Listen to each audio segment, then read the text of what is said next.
In the policy world, we need to measure before we take action, but measurement is hard in a complex world. So, for convenience, we must assume, model, and simplify a number of things.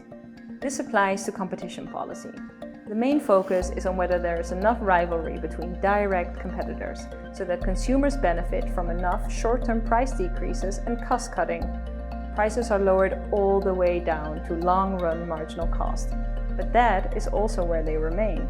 Further price reductions driven by innovation do not happen. The idea is that firms compete for existing rents, not future ones. And if the firms in the market can satisfy demand, new entrants are unlikely. Markets are in a comfortable but unexciting equilibrium. This type of competition is what has come to be referred to as static competition. It stands in contrast with dynamic competition. Dynamic competition goes beyond price competition and relies on innovation to produce new products, services, and processes. Products, supply, and demand are not constant, but constantly in flux.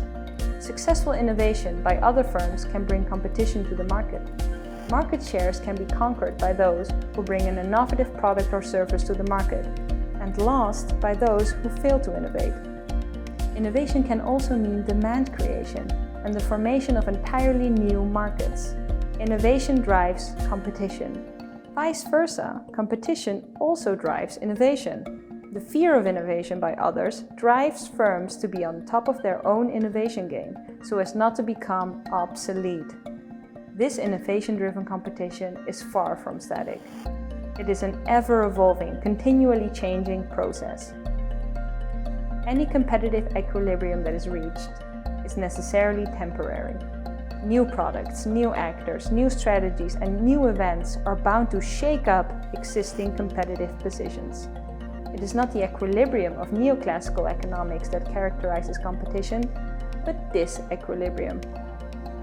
As Schumpeter said, dynamic competition is as much more effective than the other as a bombardment is in comparison with forcing a door. And the relevant timeline is a longer one. When competition is primarily driven by innovation rather than price, consumers might experience inconvenience, such as price hikes, in the short term. But in the longer term, they might reap the benefits of innovation and technological progress. Complexity and fundamental uncertainty mean that firms do not know at the outset which series of moves is the optimal choice.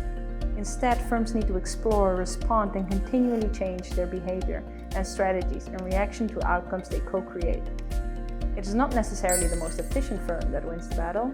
It is the one best able to adapt to changing circumstances and innovate accordingly. A static analysis might have been appropriate for assessing competition in mature, established industries like the steel one. But in the fast-paced, global and dynamic economy, a dynamic assessment should complement the picture. Competition policy without dynamism is like Hamlet without the Danish prince. Oh.